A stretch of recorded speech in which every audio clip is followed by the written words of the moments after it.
Hi viewers welcome to Telugu world. ఇక ఈసారి మనకి చాలా స్టఫ్ వచ్చేసింది. అంటే చాలా సినిమాలే వచ్చేసాయి ఈ మంత్లో. ఇక కూలీ కావచ్చు, వార్ 2 కావచ్చు, ఇందులో చాలా చాలా పెద్ద యాక్టర్లే ఉన్నారు. ఇందులో నాగార్జున ఉన్న సంగతి కూడా మీ అందరికీ తెలిసే ఉంటుంది. కూలీలో తన పాత్ర మనోళ్ళను భయపెడుతుందని చెప్పి నాగార్జున అంటున్నాడు.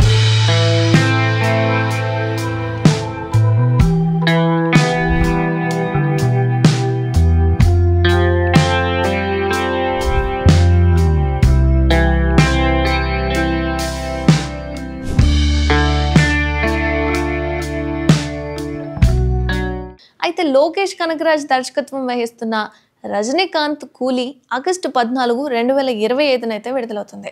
ఇక ఈ చిత్రంలో నాగార్జున ఒక శక్తివంతమైన పాత్రను పోషిస్తున్నాడు. మరియు ఇప్పుడు తన పాత్ర గురించి మాట్లాడుతూ అతను షాకింగ్ విషయాలను బయటపెట్టాడు. రీసెంట్గా కుబేరాలో నటించిన నాగార్జున మంచి విజయాన్ని అందుకున్నాడు. అయితే ఈ సినిమాకు సంబంధించి నాగార్జున ఇలా అంటున్నాడు, నేను ఎప్పుడూ మంచివాడి పాత్రనే పోషిస్తూ ఉంటాను. అది కొంచెం బోరింగ్గా ఉంది కాబట్టి నేను చెడ్డవాడి పాత్రను పోషిస్తా అని అనుకున్నానని చెప్పుకొని ఇక హింట్ అయితే ఇచ్చాడు కూలీ సినిమాలో అతనిది నెగటివ్ రోల్ అని. ఇక నేను లోకేష్ను దానికోసం పని చేయించాను. అతను నన్ను ఒప్పించే ముందు నేను 7 నుండి 8 సమావేశాలు తీసుకున్నాను అని నా పాత్ర గురించి మనోళ్లకు ఖచ్చితంగా చెప్పాలనుకోవడం లేదు. ఇది చాలా చెడ్డది అని చెప్పుకొచ్చాడు నాగార్జున. అండ్ రజనీకాంత్తో స్క్రీన్ ప్రెజెన్స్ పంచుకోవడం గురించి నాగార్జున మాట్లాడుతూ, అవును, రజనీ సార్తో పనిచేయడం చాలా అద్భుతంగా ఉంటుంది.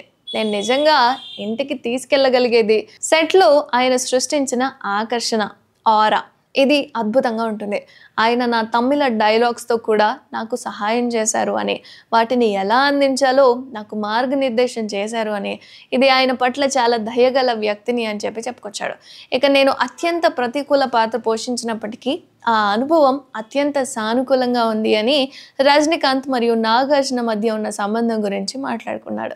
ఇక కూలీకి సంబంధించి టీజర్ అయిన పోస్టర్, సాంగ్స్ అన్నీ కూడా ప్రేక్షకులను విపరీతంగా ఆకట్టుకున్నాయి.